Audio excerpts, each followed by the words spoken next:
Oh my god, I don't know what I'm going to do. I've been waffling for the last 20 minutes and I don't think I can use any of this.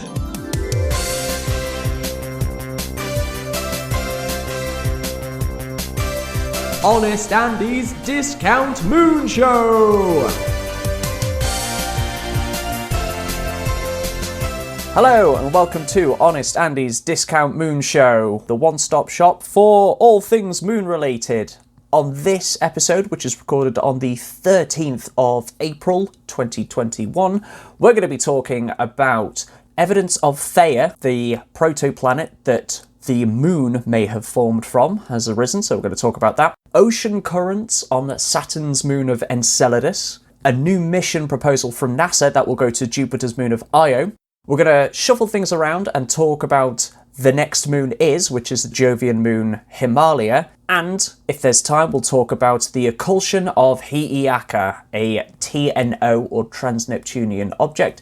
And hopefully we'll get to some prime Moonisters questions. And here on the show with me, as always, is my co-host Rick, who is going to ask the everyman questions about the moons. How are you doing, Rick? I'm alright, Andy. How are you? I'm doing swell, thank you. The pubs are open and the sun is shining. Yes, I've been avoiding the pubs, but I have gone out in the sun. Yeah, I did the same. I walked past the pubs with my mask on, fully expecting to do some judging and tutting, but everyone was behaving. There was no one spilling out over the tables and being leery. Everyone looked like they were following the rules, because I think everyone is so sick of lockdown. They're like, I can't go back to it. This is a taste of freedom and I don't want to mess it up. Yeah, I've walked past all of one pub, so I think that's statistically significant. And there was 4 blokes on a bench, and they were all facing the road for some reason. Okay. They weren't even facing each other. They were sort of, I think they were watching for someone. Well done them for just facing, or 2 of them just completely facing away from the other people they'd gone to the pub with. Maybe they were just showing off the backs of their lockdown haircuts. Yeah, it could be that, or Trev and Bob went for a drink and then Steve and Dave found out about it. So Trev and Bob just turned around and said, look, we'll just ignore them. Pretend you don't know them. But other than going outside and quietly judging people, what have you been up to, Rick? Well, this month I have, and you won't believe this, I've completed the cooperative game on Portal 2. Hey! Would you believe that? I do, because I was the person you cooperatively completed it with. Oh yeah, of course. This is where I say, no, actually I did it first with someone else, and you feel betrayed. Oh, heavens. How could you have a Portal 2 affair with someone else? No, it was you, Andy. Yes, last Sunday? We finally got round to firing the lasers in the right direction and putting boxes where boxes should go and jumping at speed into magical portals, and finally completed Portal 2. Yes, 15 years after it came out, I think. Yeah. When did it come out? 2005 or Portal 2? 2011, so 9 years after it came out. Yeah, perfect. Admittedly, we haven't been trying for 9 years. We started a month or so ago, played it on and off. It's certainly been spread over a while, mostly because the weekends are when I can really focus on getting videos done. So, considering a video has just been put out, I thought I'll take it easy this weekend and just do a bit of podcast research instead. I thought you were going to say, take it easy and think in 3-dimensional puzzle world. Because for those of you who don't know Portal 2, it's like a 3-dimensional puzzle. You've got 2 people who can fire portals at walls, and that connects up 2 bits of 3-dimensional space. So you can do funky stuff like jumping into one portal and the momentum will save as you jump out of another one. So you can do gravity jumps and all sorts of other things. And then they introduce like firing laser bridges through the portal, so you can send laser bridges off everywhere. And what was the other one? You can throw paint at stuff on this one. The paint is good. Which that took us a while, that laser bridge, paint the laser bridge level, because we did it, but just at the wrong angle. Oh, it took ages. It was an incredibly simple puzzle. It's like, oh, hang on, if we just swap those 2 things around, we could have done this like 20 minutes ago. Well, what's amazing about Portal is the sheer scope for it to kind of go wrong and for you to be able to jump where you shouldn't be able to jump because you have a gravity gun. So the amount of testing they must have put in and the amount of blocks they must have put in to ensure that there is only one way to do this, you cannot deviate from this. Yeah, I don't know how they did that, but well done. Although it's probably less of an artefact of them being very, very clever and us being very, very stupid. Yeah, there is an element of that to it. But it's completed, so now we'll probably start a new game. I might start playing Dead of Winter with you via Tabletop Simulator, because we're still not allowed indoors, but it would be a good way to do a trial of it, I guess. Yeah, I've reviewed the rules of that, so I know what's going on. I have played it before. That's the cooperative zombie apocalypse game where you wander around and then I'm going to search the police station. Then on a roll of dice, a zombie eats you and you're dead. Kind of like that. There's a bit more to it than that. I remember you telling me when you did play it with like the Board Game Society at your place at work, and they were quite rigid about it, and they're quite do the calculations for it. Whereas when I play it with my group of friends, there's a character in the game called Sparky who is a retired stunt dog. So we send him off to the police station, and he'll come back with a shotgun, a book on leadership, and loads of food. And so then we just give the dog all the weapons. So he's just this indestructible super dog who could go around shooting zombies with a shotgun, despite having no opposable thumbs. Yeah, it's one of those games where you could really get into it, and I think it works really well if you get into it and you get behind the moral dilemmas of, 6 people have turned up to your shelter, do you let them in? Whereas if you're with a group of mathematicians who say, well, that's going to cost so much food, no. So they just completely ignore the moral perspective and just say, well, no, I'm not going to achieve my objective if we let them in. Are you? No. Okay. Sorry, folks, you're off. So the last time we played this, that exact card came up and the Brexit vote was just dominating the media. So we were just mapping all of the slogans onto this, like, colony means colony. And all these kinds of horrible rhetoric when you have these people trying to get into the colony who need help. And half of us are deliberately being right-wing and the others are being left-wing for it. Yeah, we had none of that. So yes, I have missed out on the proper effect of Dead of Winter. Although saying that, I have spoken to you and you find it a hard game to win, whereas we won it very, very easily, as I recall. We sort of optimised a route, just like bing, bing, bing, yeah, we've got all we need. Okay, is everyone done? Good. Oh, we've won with 2 rounds to go or something. So well, okay. Yeah, fun was had by all because we achieved objectives, so we must have had fun. That I think that was how the logic worked. Fair enough. But was it a memorable game? No. There you go, then. I remember playing it and where I was, but beyond that, no. Well, listeners, if you get the chance to play Dead of Winter, do so. And before this turns into the board game recommendation podcast, let's talk about some moons. Oh, yeah, just on that, though, Andy. Sorry, there is a board game show. There is a board game show called No Pun Included, and so go and watch them. Not now, but at some point. But they're going to do something on the moons soon, so I'll keep you updated on that. The crossover moon board game world will continue. And for the regular listeners who know I'm on and off working on a moon board game, I'm wondering if they're going to cover it, because then if they can show me the design of my own board game, that would be great. It would save me designing it. It would assume they've gone through a time tunnel or something, because I haven't done any work on it in months. We'll get to it. Yeah.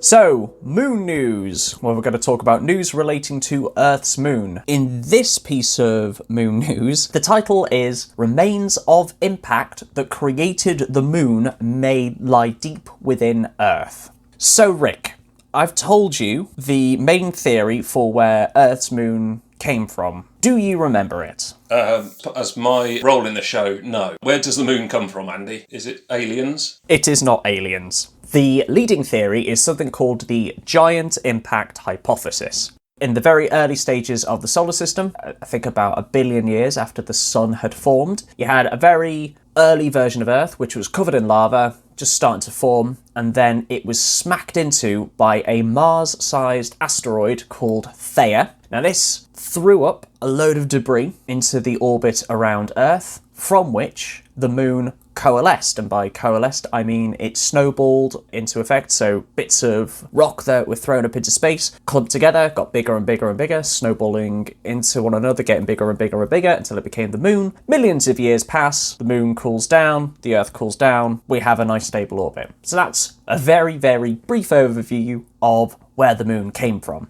Now, scientists have proposed a theory that the remnants of Theia, so bits of this giant protoplanet that smacked into the early version of Earth, Theia, bits of Theia are resting beneath the surface of Earth. So you've got, you take a slice of Earth, in the middle you've got the core, and right at the surface you've got the crust, and between those two you have the mantle. I think there's an upper mantle and a lower mantle, which is mostly rock. Okay? Yeah. So are you saying there's a moon wedged in there? Not a moon, but an old giant asteroid where the moon came from. And it's not confirmed yet, and it's not just one part, it's two blobs. Two huge blobs which sit below West Africa and the Pacific Ocean, and the way that this article describes it as they straddle the core like a pair of headphones. So imagine you've got the core and a pair of headphones over it. Those headphones, those blobs, are the remnants of Theia, and they are 1,000 kilometres tall and several thousand kilometres wide, and they're the largest things inside the Earth's mantle. And the thing is, these blobs, they know they're there because they are of a different density. They're made up of different material compared to the rest of the Earth's mantle. And they know this because they've measured how the waves from earthquakes or seismic waves, how they travel through these blobs. In fact, the technical name for these blobs are Large Low Shear Velocity Provinces, or LLSVPs. So I think we'll just refer to them as blobs from this point on. Right. That rolls off the tongue a little better. Yeah. So these two blobs exist within Earth. They're definitely there. They've been detected. They know they're there. They know they're of a different density. So are these blobs Theia? Are they made of Theia? Well, they could be and they couldn't be. One theory is that they simply crystallise out of the depths of Earth's primordial magma ocean, which basically means leftovers from the early Earth. Another theory is that they are puddles of primitive mantle rock that survived the trauma of the moon-forming impact. So the material that was already on Earth, but when Theia smacked into Earth, it just kind of crystallized it due to this very high energy impact. Or the last theory, which is what has been proposed in this paper, is that these blobs are material from Theia. It's alien material within Earth. I say alien as in not of Earth. Take off the tinfoil hat, Rick. Take off the tinfoil hat. Never. Okay, so are there any questions so far? Do you expect people to record that bit and then say, right, so there's two alien bases underneath the Earth? So we know they're there, there's two big blobs there, and we know, or we think we know, the moon formed from an impact of a big rock called Theia. How do we marry those two up? Can we just dig down and, dig up a sample or something? Well, we don't need to dig down, thankfully, because volcanoes do that for us. They bring up magma from the Earth. Evidence from Iceland and Samoa suggest that the blobs have existed since the time of the moon-forming impact. And I know you're thinking, Iceland is not in West Africa. Yes. Unless they've opened a branch there. But international listeners might want to know that Iceland is also the name of a supermarket brand in the UK. I just double checked because I forgot where Samoa was. Samoa's in Oceania, so that's not in the Pacific either, I don't think. That's nearby. Kind of nearby. So, the last half an hour of audio has been pretty much completely scrapped because I've been trying to explain how they are calculating or putting forward that the stuff coming out of these volcanoes from these blobs beneath West Africa and the Pacific are indeed from Theia. And it involves looking at the samples taken back from the moon, comparing it to Earth rock, looking at the ratio between hydrogen and deuterium, and modelling what will happen during this Earth-Theia collision. And obviously the cores are going to merge. I say obviously, I've read this 1,000 times, that's why it's obvious to me. The cores between Earth and Theia merged, but what happened to the mantle? That was one of the big questions that I was trying to answer and butchered so horrendously. But during this modelling, what happened to Earth's mantle and Theia's mantle? Did they mix together in this nice homogeneous thing? Well, no, they didn't, because there's a blob beneath Africa and there's a blob in the West Pacific. Did some of this stuff survive? And if so, did it eventually fall into the core? Well, no, it didn't, because those blobs are there. So at what density do these big blobs remain separate from the Earth's mantle and distinct, measurable blobs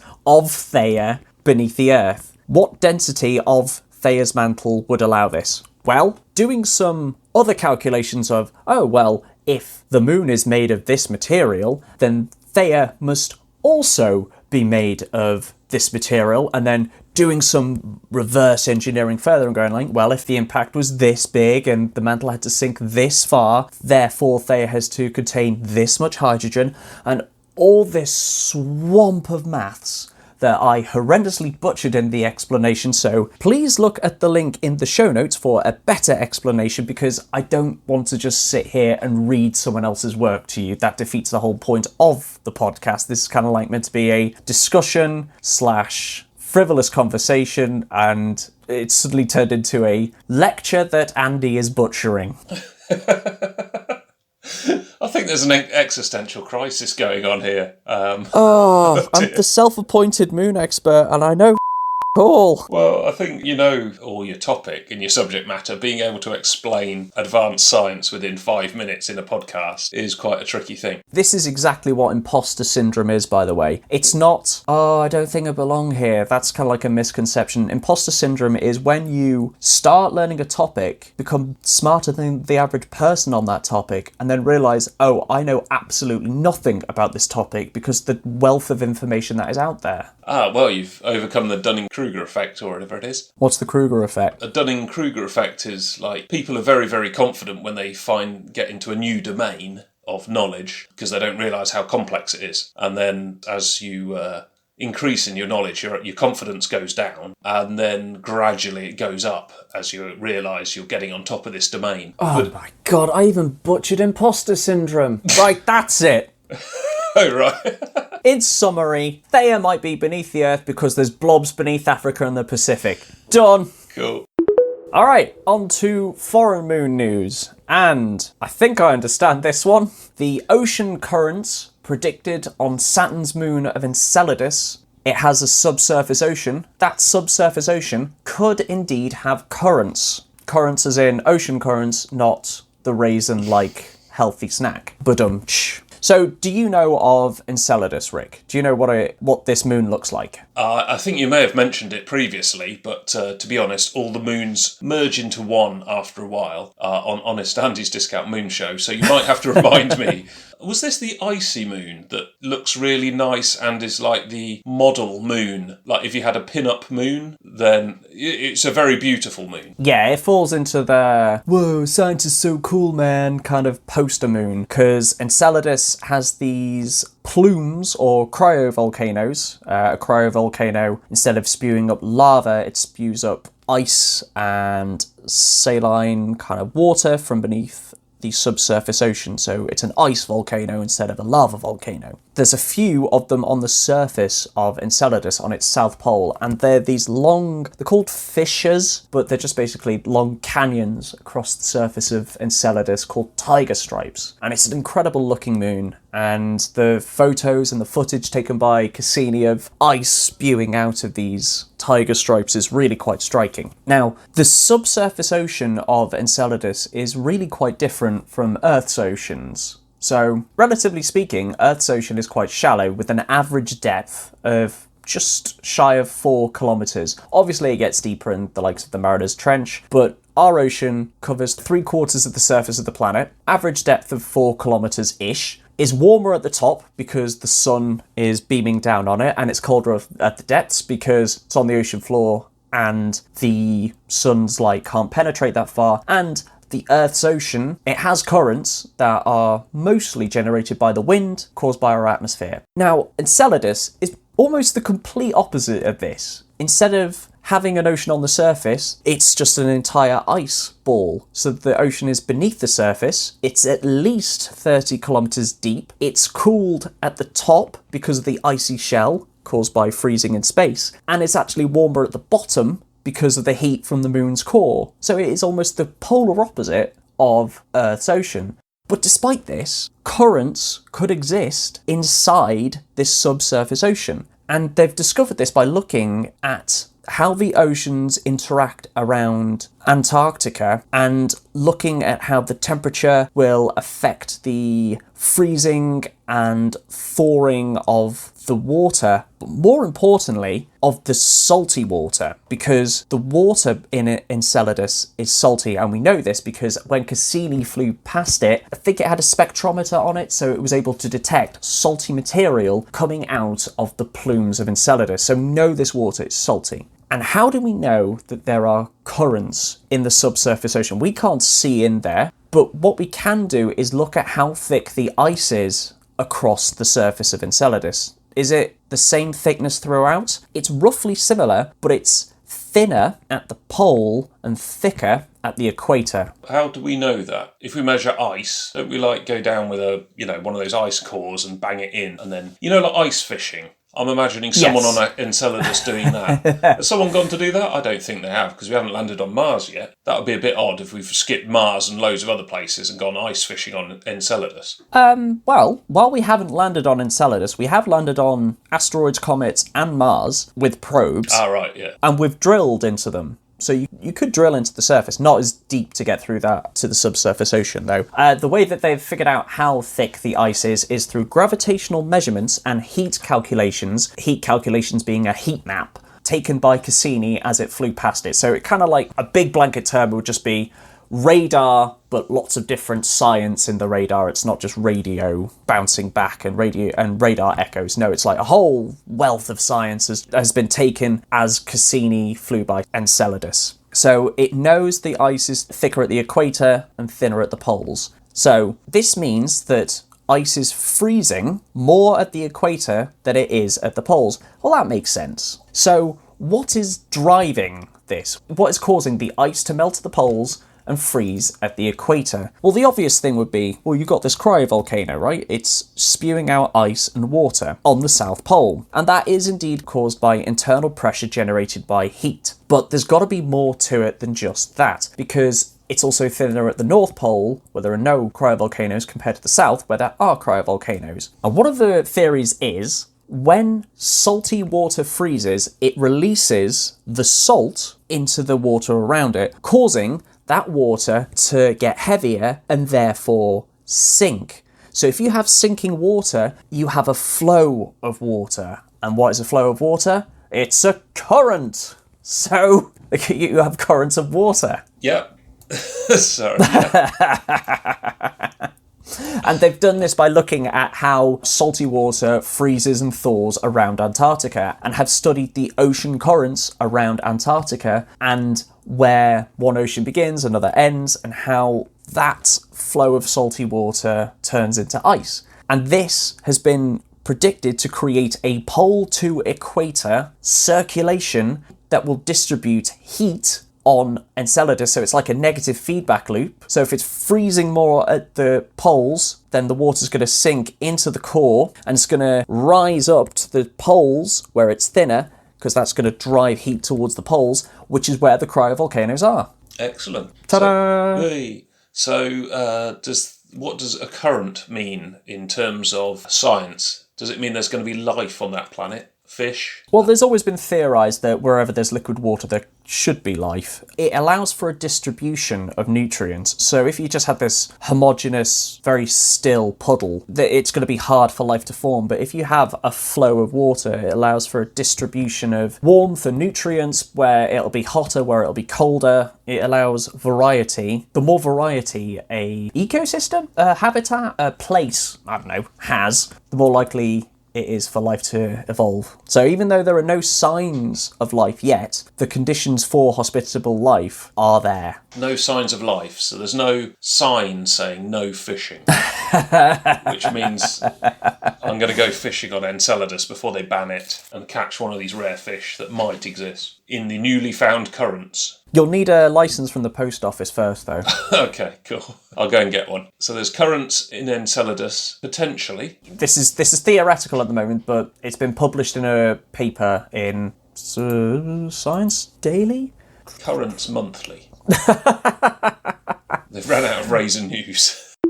And in more foreign moon news, there has been a proposed mission to the volcanic moon of Jupiter called Io. So bear in mind this is a proposed mission. It hasn't got funding. It isn't the full go-ahead yet because there's a lot of proposed missions to Jupiter. And I think this one is still in the early stages. But the mission is called EVO, which stands for Io Volcano Observer, and it would be a flyby mission. So you'd send this little satellite off to Io, where it wouldn't land on the surface because it's a volcano planet and it might land next to something that explodes. What it will do instead is do multiple flybys of Io, 10 in total, over the course of 4 years. So when it does a flyby, it'll get really, really close to the surface. In this case, they're suggesting that it'll get about 200 kilometers above the moon, during which it'll measure the atmosphere of Io. It will measure what is in its upper atmosphere, what is being kicked out of the volcanoes. It'll measure the heat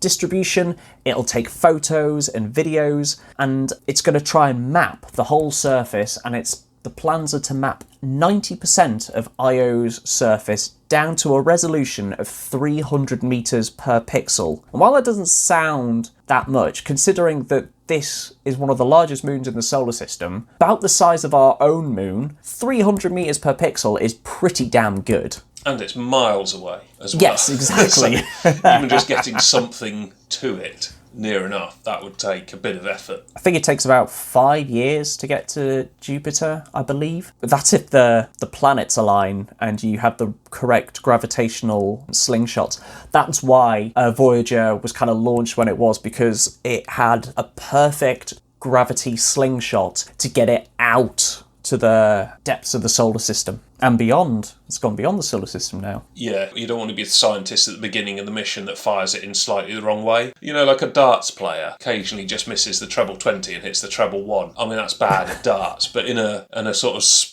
galactic perspective, if you're out by that much of an angle at the beginning, you're screwed. Well, I used to play the cornet, the trumpet, when I was a kid in high school, and I always remember my trumpet teacher telling me this, because my technique was terrible. I was just like, I just want to play this song, I just want to learn this. It's like, no, you can't. You got to get your technique correct, because your technique is bad now, and you learn songs, you'll never correct it, and it'll take you absolutely ages to learn the technique properly, to get better at it. You'll always be stuck at a certain level. And he used the analogy of a flight across the ocean. If you start the flight off 1 degree off the course you're supposed to, and you discover 2% into the journey, okay, 1% off, no big deal, we can course correct that very easily. But 3/4 of the way into the journey, and that 1% is now miles and miles off course, and it's going to take absolutely ages to get back on course again. Yeah, it requires a bit of accuracy, the throwing the old satellite at a planet, moon. Astrodynamics has some of the most disgusting, off-putting maths I have ever encountered, and I do not wish to learn it. I once worked in an office with the space department, and they did this, but what they did was say, I've got a satellite here that's going to be launched within these months, and I want it over there by this time, and then just set the computer off working it out.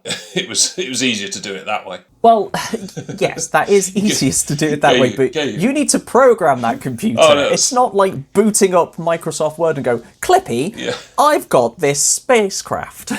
I want it to get to Pluto's outer moon of Hydra. How do I get there? Yeah, as long as someone else has programmed it, you're fine. Says the person who has made their own computer language because the others weren't good enough. Yeah, quite right. Get some other idiot like me to program it. But yeah, so no, having worked with people who actually had to plan routes, I was sort of asking them, well, how do you do it? Because there's all sorts of planets going on and stuff. And they said, well, you get a broad idea and then you just give it to the computer and it finesses it. So yeah, someone somewhere has programmed this computer presumably correctly. So if you, I don't know, you pay your 50 quid to Global Satellite Launch Planner app or whatever it is, then you too can plan intergalactic space launches. Yes. Although computer predictions of stars and moons and positioning and all that will come into play in the next story. Yeah, so to summarise, we are planning to go to Io, or we're not. So to summarise, the volcanic moon of Io, and it's going to be a flyby mission, so they're not going to land on it because it's too volcanic and dangerous. Yes. And that is called Evo, which I'm pretty sure was a character in WALL-E. Yes! I was... I could hear the cogs in your brain working. I don't think it's Evo, though. I think it's Eva. Ah, right, okay. But yes, I was thinking Evo and Eva as well while reading this. So, yeah, you were spot on with that. I won't get too emotionally attached then, as it crashes and burns into Jupiter and or any of the other moons in the area. Yeah, that would be Pixar films tend to make you cry, but that one would be quite tragic. Okay, Rick, we're going to mix things up a bit. We are going to do And the Next Moon Is in the middle of foreign moon news. And there's a reason for this, which will be revealed in good time. So, our feature of And the Next Moon Is covering all the moons of the solar system. Started with the moons of Mars. We've done only a quarter of the moons of Jupiter so far. And we're on to a moon called Himalia. Now, Himalia is the 13th outermost moon of Jupiter. You might recognise the name Himalia because we've been talking about the Himalia group, which indeed Himalia belongs to, and it's called the Himalia group because the moon of Himalia is the largest moon in that group. Himalia orbits Jupiter at 11.5 million kilometres away, and it takes 250 Earth days to complete just one orbit around Jupiter. Now, what I find really fascinating about this moon is that it was discovered in 1904. So 115 years ago, this tiny moon, estimated to be about 150 kilometres across, was discovered by telescope. And it was the 23rd moon to ever have been discovered. That's some pretty good astronomy there. Yeah. Which observatory was it discovered at? The Lick Observatory, which is in California, I believe. Oh, right. Do they lick the telescope there? Just to sort of taste space and... Ooh, taste dusty. Yeah. The Lick Observatory will have been named after some family. James Lick. Oh, he invented rubbing things with your tongue to get their taste. Up until then, people have just been shoving it up their nose. Yeah, snorting their beef steak. Anyway, this moon was discovered in 1904, and it was the 6th moon of Jupiter ever to be discovered. So I forget the one that was discovered before it. 1 second. So we've talked about the Galilean moons, which were discovered in the 1600s by Galileo. The next moon to be discovered was in 1892, called Amalthea, which we've actually covered on this. I'll link to the episode and the timestamp of which we covered it now. That was the 3rd moon out from Jupiter. Ah, you're looking at the Wikipedia article as well. I'm looking at my moon list. Ah, nice. So I quickly add a moon for each list we've done, so I can catch you out if you ever do a moon twice or something. Ah, good. Keeping me honest. Well, the next moon discovered was Himalia, so the 6th moon of Jupiter to be discovered. The 23rd moon to have been discovered ever in 1904 by someone called Charles Perrine? Perrine?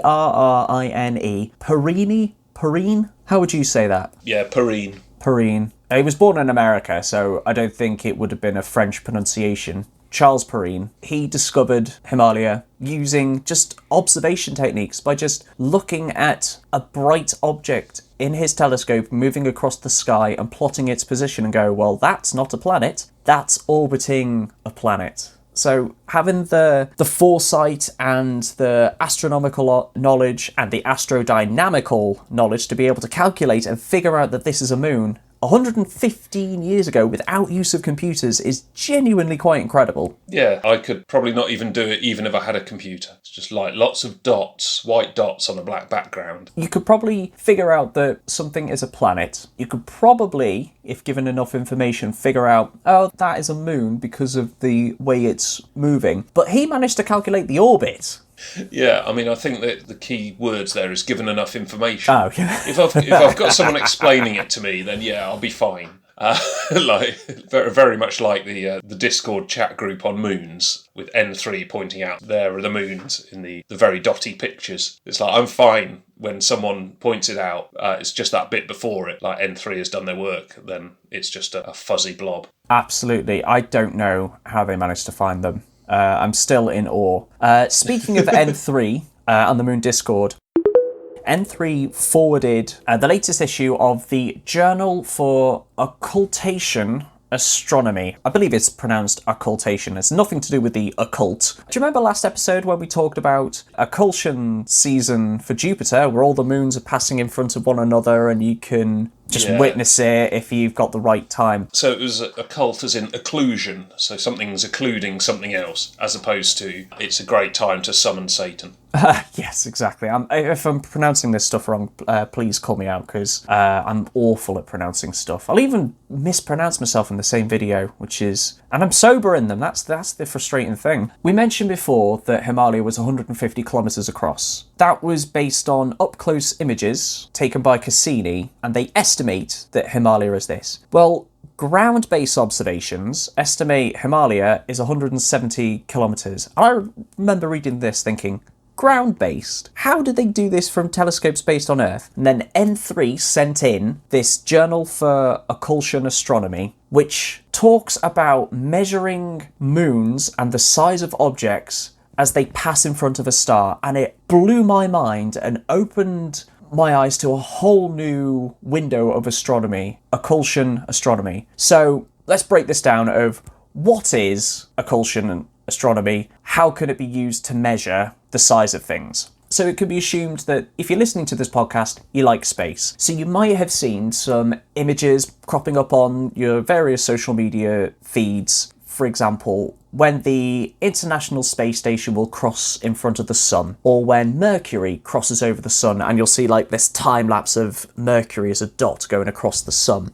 Well, you can use this to measure the size of the objects, both the star and the object crossing in front of it, using something called chords. So, what the hell is a chord?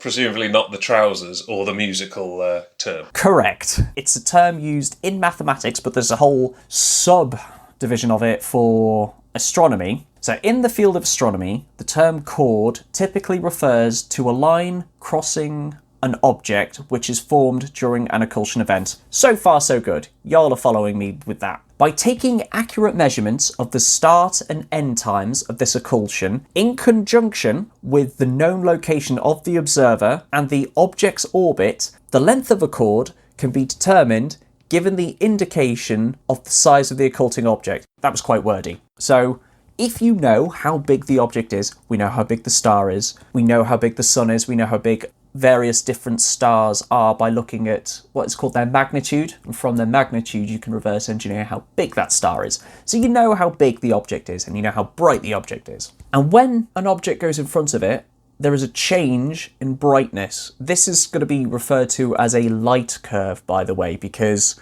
there'll be like an average brightness which will flicker over time. So you want to look at the light curve of an object. So by combining observations made from different locations on the Earth and multiple chords of the occulting object, you can determine a more accurate shape and size of this. So they've done this for Himalia in the latest Journal of Occultation Astronomy, which was published in February 2021, but it's using data from 2020 and previous months. They have managed to figure out the shape and size of Himalia based on its transition of a distant star. And this star doesn't even have a name, I don't think. It's got like a stellar category, but I couldn't find the name of the star that it occulted. It might be buried in one of the references. But just knowing that this distant moon of Jupiter happens to be crossing a random star and observing how long it took for it to cross in front of that star, you could determine the size of this moon. That blows my mind. That is, that's amazingly precise. I'm kind of amazed sometimes at Specsavers when they say, okay, look off in the distance, and then they put some glasses in front of you and go, oh, is that better or worse? And I can see like 20 metres further, but to do it at this range, that must be some sort of lenses, you know? It's like Specsavers will kind of get to the thing of, well, okay, so you can see, 20 metres further, but you can't read 30 metres, but that's basically the limit of how far we can go. So yes, to get that level of accuracy out to umpteen million kilometres is amazing. Yeah, so in case I had butchered it, in summary, you look at the star, you know the moon is going to cross it. As the star starts to dim, you kind of click on your stopwatch, measure how long the star is dimmed for, and then when it gets back to its normal brightness, stop the clock and look at how long it took. Now, we know the speed, how fast Jupiter is going around the sun. We know the speed of how fast we are going. There's all sorts of parameters involved. I'm not going to get into them. There's lots of parameters involved. This is when the computers come into play, because you enter all of the details into the start and finish time of the Occultation event, and it will pop out a chord length. So I'll put up a image on screen now of how they measured the chords for Himalia, and they took measurements from different locations on Earth, because Earth is a sphere. There's going to be telescopes taking measurements higher up and lower down. And considering Himalia is only 150 kilometres across and Earth is 3,000 kilometres across, I believe. Maybe more, I think maybe 6,000. Either way, bigger than Himalia. Where you are on the planet will give you slightly different chord lengths, and you might not even see Himalia because of the position on Earth. It might be so small that it doesn't pass in front of the star where you are. But if you go lower down, it might pass in front of it, and then you keep going down towards the South Pole, and nope, you don't see the star anymore. Well, that gives you a nice range of the shadow Himalia is casting on Earth. And not only that, and this really blew my mind, the Himalia chords and the Himalia occultation event, they took, I think, 20 different chords, and they were able to determine a crater on the side of Himalia. So if you look at the chords, imagine having a biscuit in your hand, like a rich tea round biscuit, taking a bite out of it and holding that biscuit up to the light, and then measuring the chords either side of it. You'll see like a little dip where the bite mark is, because, an inner edge, an outer edge, the crater rims and whatnot. So they've actually managed to detect a crater on Himalia using this occultation chord measurements. I was astonished. That's amazing. As I say, I can't see 30 metres ahead of me, so to be able to spot that level of feature at that distance, that's amazing. And well done to the international community, because it's an international effort, because everyone's got to be pointing at the same time at the same space. Exactly. Yeah, it's not something you can do on your own. I'm looking at you. Who am I going to pick up? Iceland. Well, these events don't last long. I think they take maybe a minute to go across the continental USA, depending on the position of the star and the position of the planet, of course. And Himalia has only a dozen or so occultations this year, but they're predicted in the year 2031 to have up to 500 occultions. So this happens on a yearly basis, but you just need to kind of like be at the right place at the right time and rally the international community, because you can't be doing this every single night because there's so much data out there.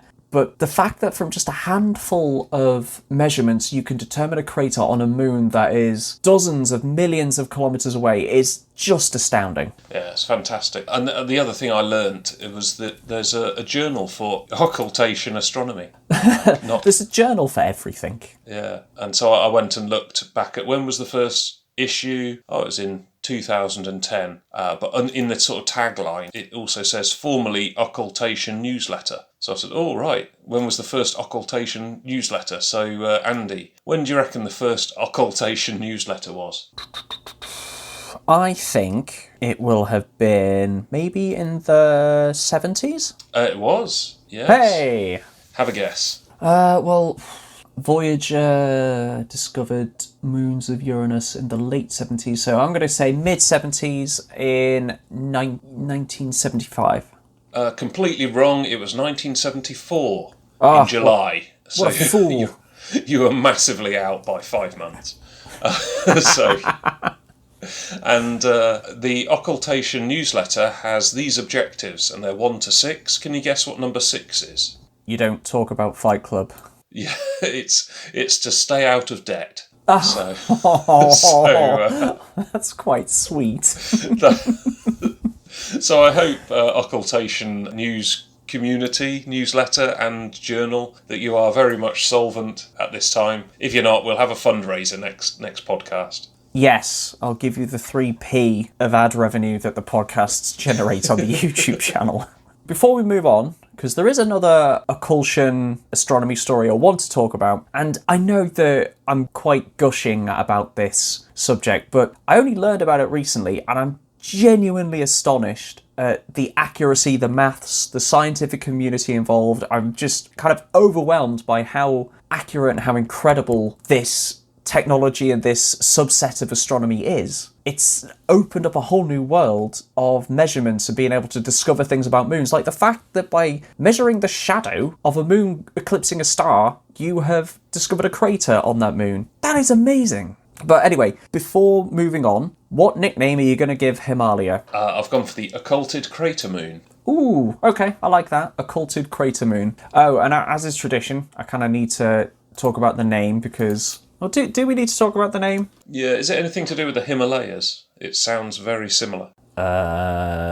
Named after the nymph Himalia, who bore 3 sons of Zeus. Oh, actually, this is actually worth mentioning, because the moon didn't get its name until 1975, and before then it was simply known as Jupiter 6. But because more and more moons were getting discovered, they realised, we can't keep adding numbers to them. We need another convention. So that's when they came up with the idea of, we'll just keep naming them after gods then. Yeah, because presumably you discovered a moon between 6 and 5. That would end up being like 7. So, but then the ordering would go wrong. Yeah, exactly, because Miranda was 4th moon of Uranus to be discovered, I think, and it had like an identifier of Uranus 4, but it's not the 4th moon of Uranus, it's the 13th moon, or way further out than the 4th position, so it adds to confusion. So then they just butchered the whole naming convention by naming them after characters who are fairies, and then characters from The Tempest, and then characters from Romeo and Juliet, and it's just a whole mess,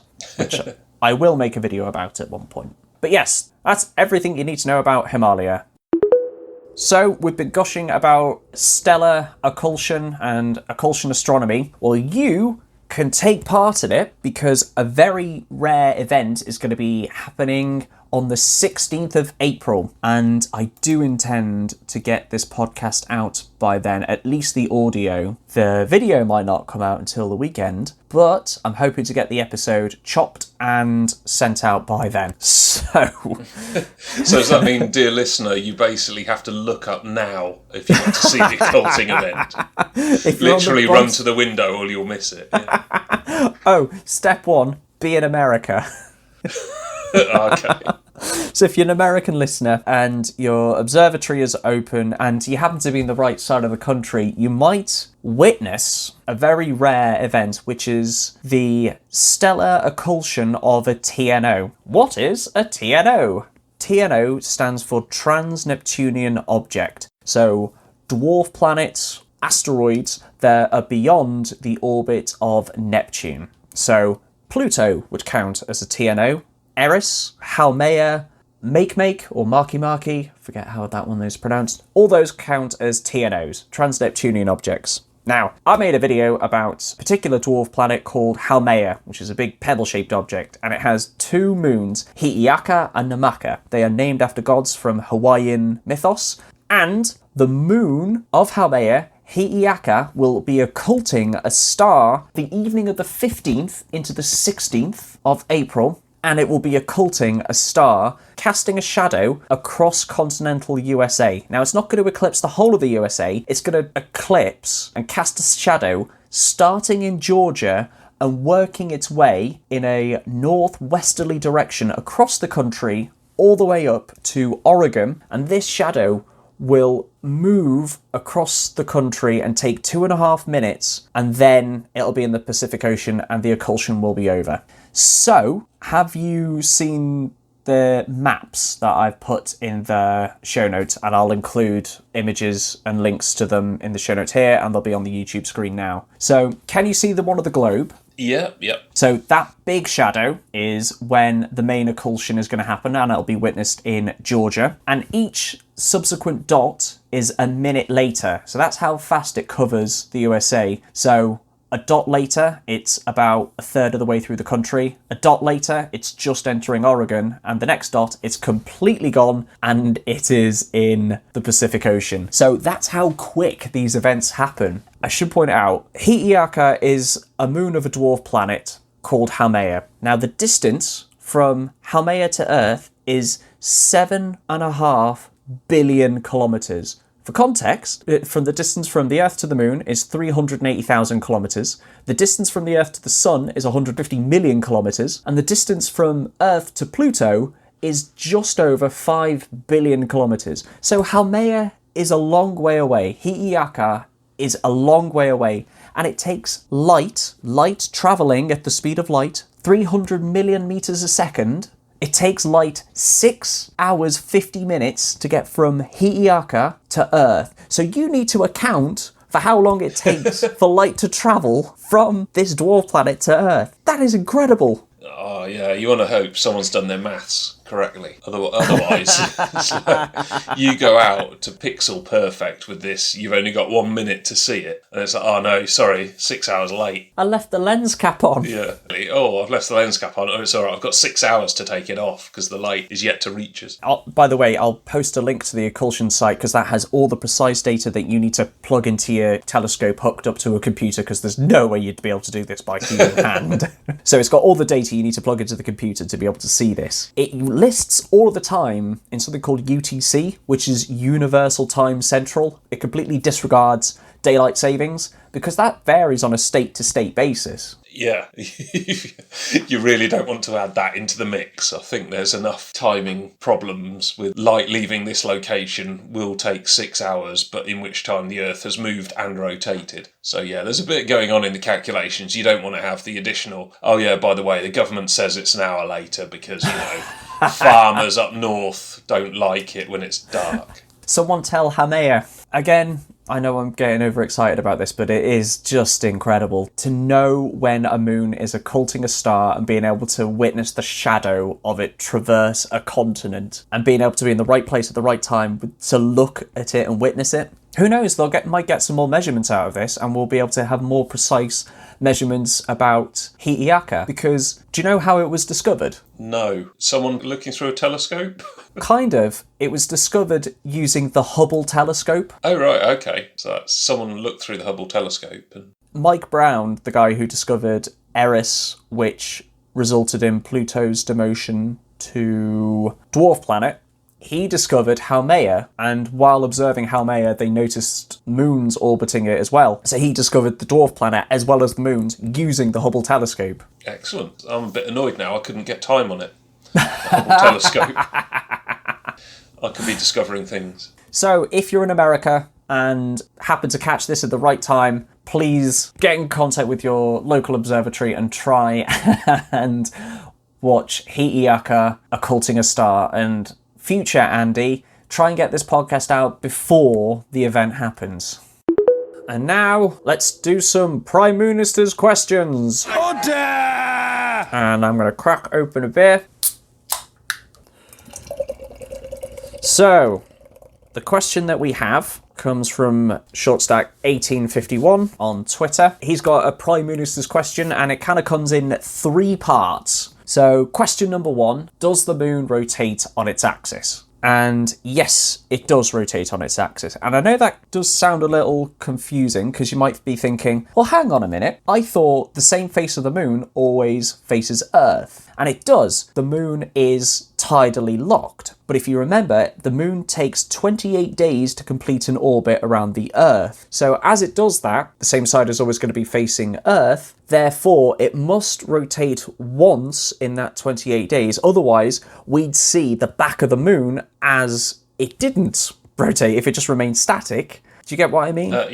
Yeah. Good. I haven't even had a sip yet. Yeah, you've got to put yourself at the position of a sort of someone who's looking in at Earth going around the sun. Yes, external reference point, I believe is the term. So I'm holding up the can of beer in front of me, and I'm spinning on my chair, and the same side is facing me because I'm rotating the moon. But if you were standing at the doorway, confused at what I'm doing, you would see the can rotate from your point of view. So the moon is rotating, but that rotation just happens to be the time it takes to complete one orbit around the Earth. So the moon does rotate on its axis. Now the second question, water has been discovered on the moon, but it has been found in areas of perpetual shadow. Is this correct? Yes, it is. Apart from the recent discovery, which were in direct sunlight, the vast majority of the water on the moon that has been discovered so far has been in areas of perpetual shadow. So it's been in the craters that don't see any sunlight. So the main question is therefore, if the moon rotates on its axis and orbits the Earth, and therefore the sun, how do these areas of shadow not encounter some form of light or reflected light throughout its rotation? So at some point in that orbit, it must encounter some sunlight, right? And that's a very good question. You would think, given how big the sun is, you've got all these different angles from which light could illuminate the surface. Why hasn't it done that? That's a good question, and the reason being is because it's a very precise area of the moon that is in perpetual shadow, and that is right at the base of the rims of the crater. And the craters are so deep and the walls of the crater are so high that light just will never, ever go into them. So imagine if, you know those big farming silos, the big tubes that they keep hay in? Yeah, do you mean grain? I thought they kept hay in them as well. Okay, grain. I think those are barns. Sorry. Yeah, cool. That works for me. If you were to put one of those on, say, like the North or South Pole, or way, way up in Greenland, or way on the south of South Africa, chances are, given the position of those silos on the Earth and the angle of the sun, even though the Earth is rotating on its axis, chances are you might not see direct sunlight. You'll see daylight if you look up, but you won't feel the warmth of the sun's rays on you because sunlight won't go in the silo. And this is assuming that the silo is tall enough, of course, and other factors like that. So it's because the water is trapped in ice in the base of the crater rims. Do you know there's ice on Mercury? No. How's that? Yeah, that's pretty close.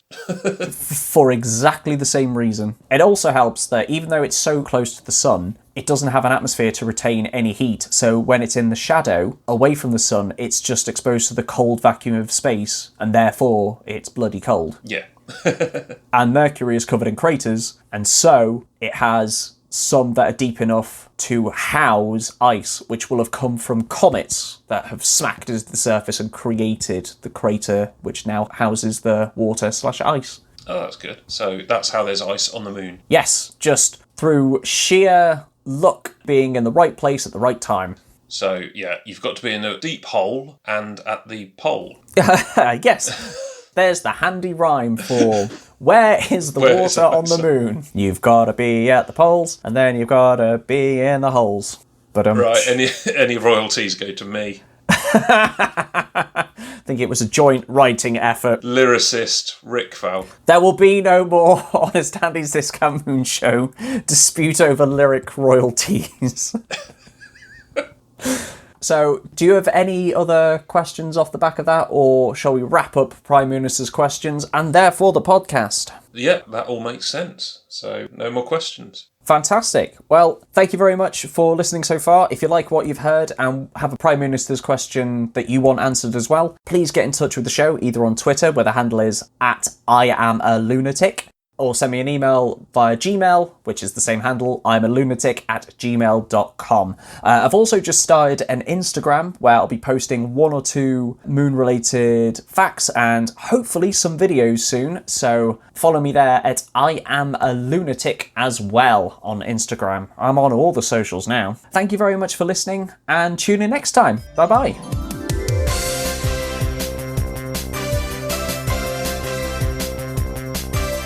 Honest Andy's Discount Moon Show!